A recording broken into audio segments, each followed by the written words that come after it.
కాలనీలో water problem ఉందని తెలిసిన తర్వాత ఎంపీ నిధుల నుంచి borewell, roads, drains, gym, borewell దీనికి సంబంధించి ఈరోజు ప్రారంభోత్సవాలు చేసుకోవడం జరిగింది. 70 లక్షల రూపాయలతో రోడ్స్,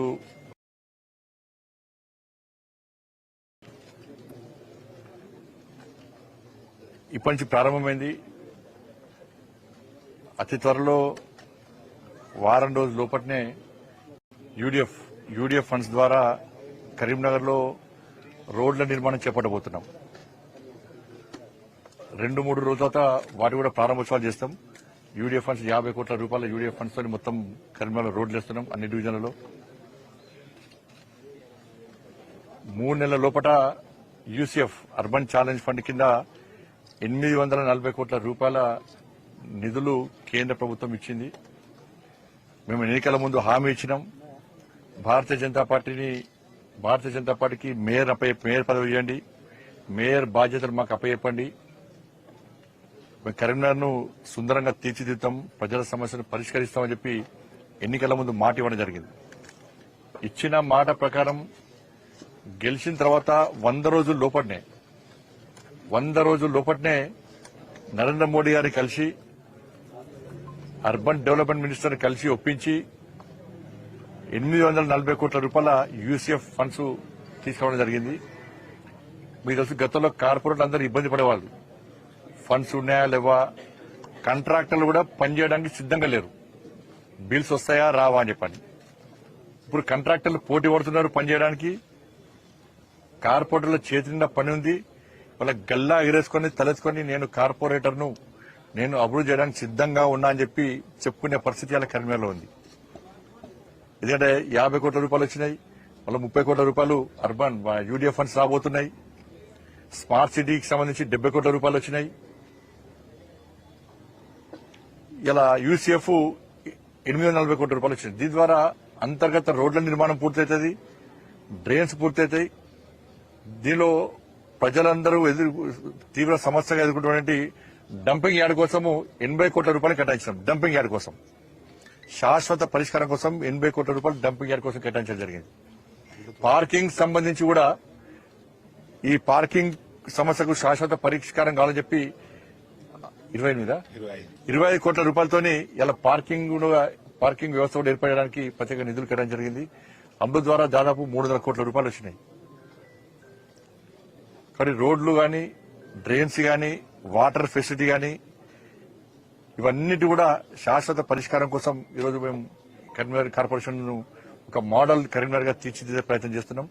నిధులు తీసుకొస్తున్నాం, కేంద్ర రాష్ట్ర ప్రభుత్వాలు మెప్పిస్తున్నాం. వారి సహకారం తీసుకుని, అధికారుల సహకారంతో, స్థానిక మా గౌరవ కార్పొరేటర్ సహకారంతో మేయర్ గారు, డిప్యూటీ మేయర్ గారు కలిసి పనిచేస్తూ ఈరోజు కరీంనగర్ అభివృద్ధి లక్ష్యంగా మేము ముందు పోయే ప్రయత్నం చేస్తున్నాం.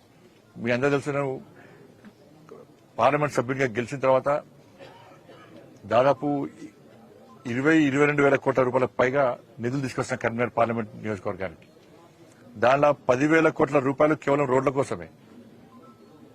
ఇప్పుడు కరీంనగర్ వరంగల్ రోడ్డు ఈ దసరా వరకు ప్రజలకు అందుబాటులో తీసుకొస్తాం.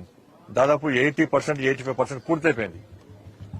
ఇక మిగిలిన పనులు కూడా దసరా లోపల పూర్తి చేసి దసరా వరకు వరంగల్ కరీంనగర్ జాతీయ రహదారిని ప్రజలకు అందుబాటులో ప్రజలు వాడుకునే విధంగా తీసుకొస్తాం. దాని అనంతరం వెంటనే 2,300 కోట్ల రూపాయలతో కరీంనగర్ జగిత్యాల్ రహదారి, జాతీయ రహదారి కూడా టెండర్ ప్రాసెస్ నడుస్తా ఉన్నది. ఆ పనులు కూడా ప్రారంభించబోతున్నాం. సిఆర్ఎఫ్ ద్వారా గ్రామాల, మండలాలకు, ఒక మండలానికి కనెక్టివిటీ ఇచ్చినాం. మేము మొన్న తెలుసు, ఆర్నకుంట నుంచి మల్యాల వరకు అన్ని మండలాలను కలుపుకుంటూ రోడ్ వేస్తున్నాం. అలా గన్నేరువరం నుంచి ఎలిగంతల వరకు కూడా బ్రిడ్జి కడుతున్నాం. మధ్యలో గన్నేరువరం మండలం ప్రాంత ప్రజల యొక్క చిరకాల కోరిక. దానికి స్థానిక శాసనసభ్యులు ఇటు సత్యం గారు గాని, అటు కోమంపల్లి సత్యనారాయణ గారు గాని వాళ్ళ సహకారం తీసుకున్నాం. ఆ ప్రారంభోత్సవానికి రాష్ట్ర మంత్రివర్యులు కోమరెడ్డి వెంకటరెడ్డి వస్తున్నారు. ఇది గన్నేరువరం బ్రిడ్జ్, ఆ ప్రాంతానికి చిరకాల కోరిక. ఇట్లా తిరిగి వస్తే 12 కిలోమీటర్లు, ఇప్పుడు వస్తే దాదాపు 2-3 కిలోమీటర్లు చేరుకునే ప్రయత్నం చేస్తాం. బ్రిడ్జ్ కడుతున్నాం మనం. కాబట్టి కరీంనగర్ పార్లమెంట్ సిఆర్ఎఫ్ ఫండ్స్ కానీ, ఎన్ఆర్జీఎస్ ఫండ్స్ కానీ గ్రామీణ సడక్ యోజన గాని, నేషనల్ హైవేస్ గాని, నగరాల స్మార్ట్ సిటీ గాని, ఇట్లా అనేక రకాల కేంద్ర ప్రభుత్వం నుంచి నిధులు తీసుకొచ్చి కరీంనగర్ పార్లమెంట్ ను అభివృద్ధి చేసే ప్రయత్నం చేస్తున్నాం. రాబోయే రోజుల్లో ఇంకా నిధులు తీసుకొస్తాం, ఇంకా అభివృద్ధి చేస్తాం. కరీంనగర్ కార్పొరేషన్ ఈ 37 డివిజన్ సంబంధించి ఇక్కడ బీజేపీ గెలవదన్నారు. బీజేపీ గెలుచుడు చాలా ఇంపాసిబుల్ అన్నారు. ఇది కళ్ళలో కూడా జరగదని చెప్పన్నారు. అటువంటి పరిస్థితుల్లో ఈ డివిజన్ లో కార్పొరేటర్ గా చంద్రని గెలిపించారు. చంద్ర ఇలియాస్ టింకు గెలిపించిన తర్వాత ప్రజలు ఏ నమ్మకం, ఏ విశ్వాసంతో ఇవాళ భారతీయ జనతా పార్టీని గెలిపించారో, కాశాబ్యాన్ని రేపరేపు ఆడించారో, ఈ ప్రాంతాన్ని ఇంకా సుందరంగా తీర్చిదిద్దుతాం. ఇక్కడ ప్రజల యొక్క సమస్యలు లేకుండా సమస్యలు లేని డివిజన్ గా ఈ ప్రాంతాన్ని తీర్చిదిద్ది ప్రత్యేకంగా నిధులు కేటాయించి ఈ ప్రాంతాన్ని అభివృద్ధి చేస్తామని చెప్పి ఈ సందర్భంగా తెలియజేస్తున్నాం. కాంగ్రెస్ బీఆర్ఎస్ రెండు కూడా సవాల్ చేస్తున్నాయి. కొంత మౌనంగా ఉన్నట్టు అనిపిస్తుంది సార్. మా మౌనమైందో ప్రజలకు తెలుసు. ఇలా కాంగ్రెస్ బీఆర్ఎస్ నేను నిన్న మాట్లాడాను. నిన్న ఇద్దరు ఆడిన డ్రామా చూసి ప్రజలు నవ్వుకుంటున్నారు. బిగ్ బాస్ షోను మైమర్పించే విధంగా వాళ్ళిద్దరు షోలు ఉన్నాయి. వీళ్ళు అవినీతి పరులని వాళ్ళు అంటున్నారు, వాళ్ళ అవినీతి పరులను వీళ్ళు అంటున్నారు. వీళ్ళు వాళ్ళ గురించి వాళ్ళ గురించి ప్రూవ్ చేస్తున్నారు, వాళ్ళు వీళ్ళ మీద ఆధారంగా ప్రూవ్ చేయలేకపోతున్నారు. ఇలా బీఆర్ఎస్ పార్టీలో పోటీ, ఒక నాయకుడు వచ్చి మీడియా గ్రౌండ్ అని ఇంకో నాయకుడు లేని వాళ్ళ. కాంగ్రెస్ పార్టీలో కూడా పోటీ, టీవీలలో కవరేజ్ కోసం, మీడియా కవరేజ్ కోసం వీళ్ళు పడ్డటువంటి తంటాలు అంతా ఇంత కావు. ప్రజలు వీళ్ళ డ్రామాలు చూసి నవ్వుకున్నారు తప్ప శభాష్ అని ఈ పార్టీని ఆ పార్టీని అన్నదక్కలేదు. ఎందుకంటే రెండు అవినీతి పార్టీలే, వాళ్ళ బండారం వాళ్ళే బయటపెట్టుకుంటారు. మీరు అవినీతి పరులు అంటే మీరు అవినీతి పరులు, మీరు అవినీతి పరులు అంటే దీని ద్వారా ప్రజలకు స్పష్టమైంది ఏంది, ఈ రెండు కూడా అవినీతి పార్టీలే. ఈ రెండు పార్టీలు కూడా ఎలిమినేషన్ ఇచ్చారు, బిగ్ బాస్ ఇచ్చినట్టు.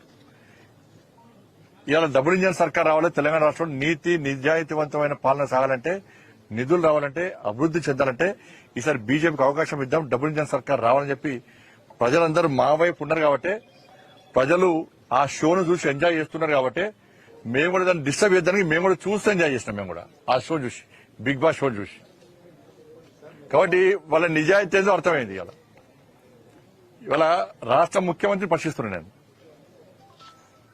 బీఆర్ఎస్ పార్టీ అధికారంలో ఉన్నప్పుడు, కాంగ్రెస్ పార్టీ అధికారం రాకముందు ఎన్నికల సమయంలో ఇదే రాష్ట్ర ముఖ్యమంత్రి గారు బీఆర్ఎస్ పార్టీ అవినీతి పాల్పడ్డది అని చెప్పి ఊకదంపుడు ఉపన్యాసం రాష్ట్ర ముఖ్యమంత్రి గారు ఇచ్చారు, మంత్రులు ఇచ్చారు.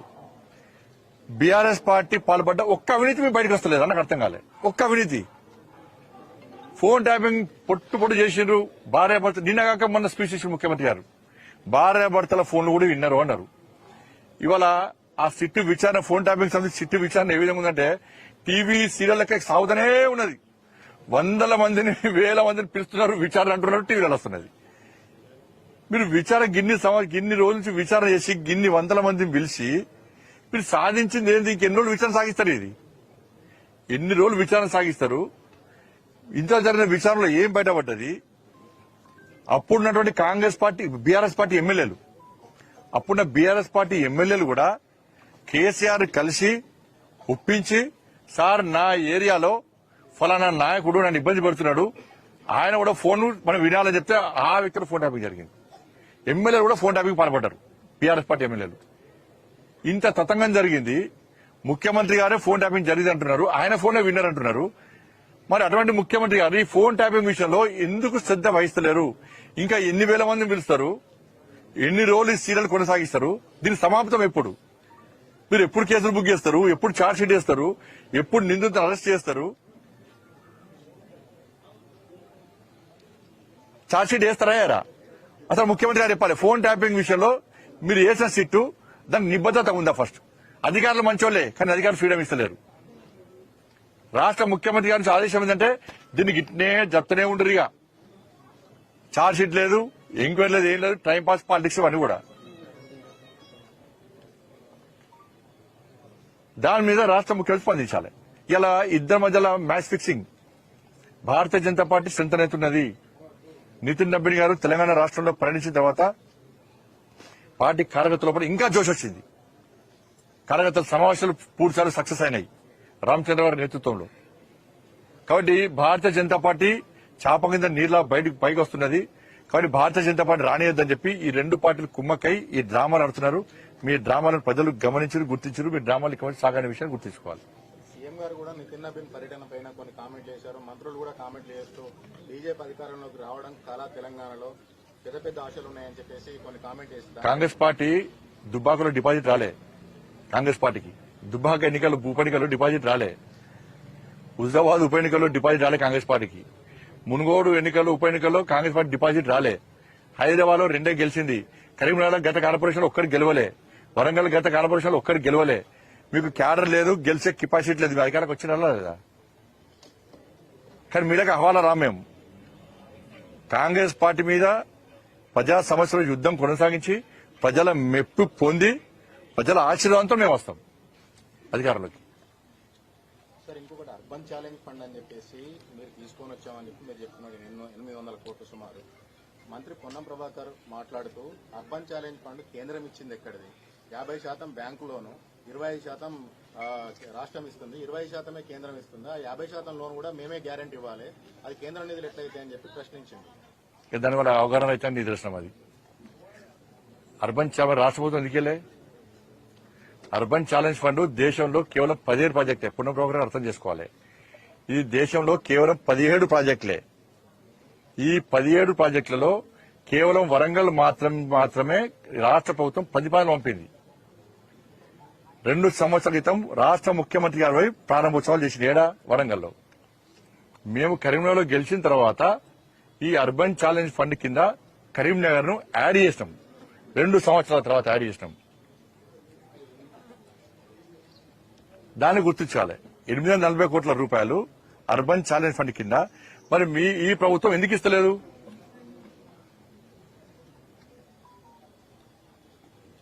ఎవరు ఇళ్లలో ముద్దగొట్టి పైసలు లేరు. రాష్ట్ర ముఖ్యమంత్రి ఇళ్లలో ముద్దగొట్టి పైసలు కరీంనగర్ పంపలేడు.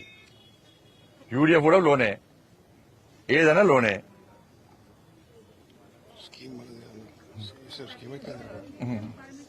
దానికి అర్బన్ ఛాలెంజ్ ఫండ్ అంటే ఆ స్కీమే కేంద్ర ప్రభుత్వం అంది. వీళ్ళు ఏం చేయరు, చేసింది వాళ్ళని చెప్పుకుంటారు. అట్లున్న పరిస్థితి. దాంతోపాటు నిన్న రాష్ట్ర మంత్రివర్గ సమావేశం విబిజీ రామ్ యొక్క ఆ స్కీమ్ సంబంధించి రాష్ట్ర ప్రభుత్వం యొక్క ఆలోచన నిజంగా దుర్మార్గం. అది స్కీమ్ కావాలంటున్నారు. స్కీమ్ ను అమలు చేస్తారట, కానీ స్కీమ్ మీద కోర్టులో కేసేస్తారట. ఇదే ద్వంద్వ విధానం. మరి వద్దని చెప్పారు, స్కీమ్ వద్దని చెప్పారు. మరి ఎందుకు వద్దని చెప్తలేరు? స్కీమ్ కావాలట, కానీ కోర్టులో కేసేస్తారట. అంటే ఈ స్కీమ్ ద్వారా తెలంగాణ రాష్ట్రంలో ఉపాధి దొరుకుతుంది పేద ప్రజలకు. దీని ద్వారా నరేంద్ర మోడీ ప్రభుత్వానికి పేరు వస్తుంది. కాబట్టి కేంద్ర ప్రభుత్వానికి పేరు రావద్దు అని చెప్పి మళ్ళొక రాయడానికి మేము కోర్టులో కేసు చేస్తామంటున్నారు. ఈ స్కీమ్ లో తప్పదమేంది? ఇది 2014 నుంచి స్టార్ట్ అయింది. ఇప్పటి వరకు 8 లక్షల కోట్ల రూపాయలు ఈ స్కీమ్ కింద ఖర్చు పెట్టాం. 8 లక్షల కోట్ల రూపాయలు తెలంగాణ రాష్ట్రంలో 39,000 కోట్ల రూపాయలు తెలంగాణ రాష్ట్రంలో ఖర్చు పెట్టాం. ఈ జాతీయ ఉపాధి హామీ ఉన్నప్పుడు 100 రోజుల పని ఉండే, దాన్ని 120 రోజులు చేసినాం. దీనిలో ఏం పొరపాటు ఉన్నది? పనుల సృష్టి లేదు, సంపద సృష్టి లేదు, అలా ఓ ప్రణాళిక లేదు. గ్రామాలు అభివృద్ధి చెందాలి, ఇది గ్రామాలకు ఉపయోగపడాలని చెప్పి ఆలోచనతో దీన్ని తీసుకొస్తాం. తప్పేమన్నా దానిలో? ఒక వ్యక్తి పని కోసం దరఖాస్తు చేసుకుంటే 15 రోజుల పాట ఆయనకు పని కల్పించాలి, లేకుంటే జీతం ఇస్తాం. 15 రోజుల పాటు పని ఇస్తారా ఇయ్యరా ఆయనకు రిప్లై చేయకుంటే జీతం ఇస్తాం. దానికి దీని తప్పేమున్నది? గతంలో ఈ ఉపాధి పథకం ద్వారా రైతులు ఇబ్బంది పడేవారు. మా వ్యవసాయం పంటలు వేసుకునే టైంకు, కోతల టైం కానీ పంటలు వేసుకునే టైం కానీ మాకు కూలీలు దొరుకుతలేరని చెప్పి రైతులు ఇబ్బంది పడేవారు. ఈసారి ఏం చేస్తాం? 70 రోజుల పాటు ఇలా విరామం ఇచ్చినాం ఈ స్కీమ్ కు. ఎందుకంటే రైతులు పంట వేసుకునే సమయంలో కూడా కూలీలు దొరకాలని చెప్పి ఉద్దేశంతో మనం విరామం ఇచ్చాం. దీనిలో తప్పేమన్నది? దీని మీకు వచ్చిన ఇబ్బంది ఏంది? ఇది నరేంద్ర మోడీ గారి పేరు వస్తుంది. విబిజీ రామ్జీ ద్వారా నరేంద్ర మోడీ గారి పేరు వస్తుంది. కాబట్టి ప్రజలను తప్పుదో పట్టించడానికి రాష్ట్ర మంత్రివర్గం తీసుకున్నటువంటి ఒక తప్పు నిర్ణయమే కోర్టులో కేసు వేయడం. కోర్టులో కేసు ఏమైతే చూద్దాం? ఈ స్కీమ్ వద్దనే, ఈ స్కీమ్ కావాలంటారు, కానీ కోర్టులో కేసు చేస్తా అంటారు. ఇదేం తొందర విధానం ఇది? స్కూల్ సంబంధించి చాలా సంతోషం. మేము దాన్ని స్వాగతిస్తున్నాం. ఏంటంటే విద్యార్థులతో పాటు ఉపాధ్యాయులకు, సిబ్బందికి, లెక్చరర్లకు కూడా మధ్యాహ్న భోజనం పెడుతున్నారు. చాలా సంతోషం, దాన్ని స్వాగతిస్తున్నాం మేము. కానీ రాష్ట్ర ముఖ్యమంత్రి గారు, కేంద్ర ప్రభుత్వం ఏమో తండాలతో పాటు చివరి గ్రామ ప్రజలకు కూడా విద్యను అందించాలి, అక్షరాస్యతను పెంచాలని చెప్పి అన్ని గ్రామాల్లో పాఠశాలను ఏర్పాటు చేయాలని చెప్పి ప్రత్యేక నిధులు కేంద్ర ప్రభుత్వం కేటాయిస్తున్నది. కానీ రాష్ట్ర ముఖ్యమంత్రి గారు ఏమంటున్నారు, 10,000 పాఠశాలలు తీసేస్తున్నారట. 10,000 పాఠశాలలు తీసేసి మధ్యాహ్న భోజనం పెడతారు. ఇప్పుడు దేనికోసం తీసేస్తారు? ఇవాళ కూలీనాలు చేసుకుంటే వాళ్ళు ప్రైవేట్ పాఠశాలలు చదువుకోలేని పరిస్థితి. రాష్ట్ర ప్రభుత్వానికి ఏముండాలి? ప్రభుత్వ పాఠశాలలో అన్ని సౌకర్యాలు కల్పిస్తాము, ప్రైవేట్ పాఠశాల ధీటుగా అన్ని సౌకర్యాలు కల్పించి ఇలా పేద ప్రజలకు, పేద విద్యార్థులకు విద్యను అందిస్తామని చెప్పి ఒక సంకల్పం ఉండాలి తప్ప మేము 10,000 పాఠశాలలు తీసేస్తాము అంటే ఇంతకంటే మూర్ఖత్వం ఇంకోటి కాదు. ఇవాళ చాక్ పీస్ లేదు, డస్టర్ లేదు, హెడ్ మాస్టర్ స్కావెంజర్ లేరు, రిక్రూట్మెంట్ లేదు. ఉన్న సమస్యలను తీర్చి ఒక ఆదర్శవంతమైనటువంటి విద్యను అందించాలని చెప్పి ఆలోచించాలి తప్ప పాఠశాలను 10,000 పాఠశాలలు తీస్తామంటే ఇది మూర్ఖత్వం. దీన్ని రాష్ట్ర ప్రభుత్వం ఆలోచించాల్సిన అవసరం ఉందని చెప్పి నేను కోరుతా ఉన్నా. సార్, వీబీజీ రామ్జీ మీద రాష్ట్ర ప్రభుత్వం చెప్తున్నది ఒకటే కాదు, ఇక్కడ ₹1 మాత్రమే పెరిగింది, కేవలం ₹1 పెరిగింది. 50% నిధులు రాష్ట్రం మీద భారం పడుతుంది. ఈ విధానం రాష్ట్రం మీద భారం పడితే అనేక రాష్ట్రాలున్న దేశంలో, ఒక తెలంగాణ రాష్ట్రం కాదు. రాష్ట్ర ప్రభుత్వానికి ఇబ్బంది ఉంటే ఏం చేయాలి? ప్రధానమంత్రిని కలవాలి, కలిసి సమస్యను విన్నవించాలి. ఏ రాష్ట్రాలకు నొప్పి ఈ రాష్ట్రానికి ఎందుకు వస్తున్నది? అన్ని రాష్ట్రాలకు కూడా ఈ రాష్ట్రానికి కూడా స్కీమ్ వద్దని ఎందుకంటే లేరు? మార్పులు చేసే అవకాశం ఉందా సార్? రాష్ట్రాలు ఏమైనా అడిగితే కేంద్ర ప్రభుత్వం ఆలోచిస్తుంది. దానికి ప్రధానమంత్రి కలిసి మాడితే ఆలోచిస్తారు, ప్రధానమంత్రి ఆలోచిస్తారు. జలాశయాల్లో వాటర్ లెవెల్ తగ్గిపోతున్నాయి, రైతాంగానికి ఇబ్బంది అవుతుంది, కాళేశ్వరం ఎత్తిపోతలు కొనసాగించాలని టీఆర్ఎస్ డిమాండ్ చేస్తుంది. బీజేపీ కూడా అట్లాంటి డిమాండ్ ఏమైనా తెరపైకి అవకాశం ఉందా? ఇప్పుడు ఈ రాష్ట్ర ప్రభుత్వానికి వీటిని అవగాహన లేదు. బీఆర్ఎస్ పార్టీ చేసింది పీకింది ఏం లేదు. బీఆర్ఎస్ పార్టీ యొక్క మోసం వల్లనే ఇవాళ ఈ పరిస్థితి వచ్చింది. ఇవాళ దాన్ని అనుసరించి రాష్ట్ర ప్రభుత్వం దానికి పరిష్కారం చూపెట్టాలని చెప్పి సోయి రాష్ట్ర ప్రభుత్వానికి లేదు.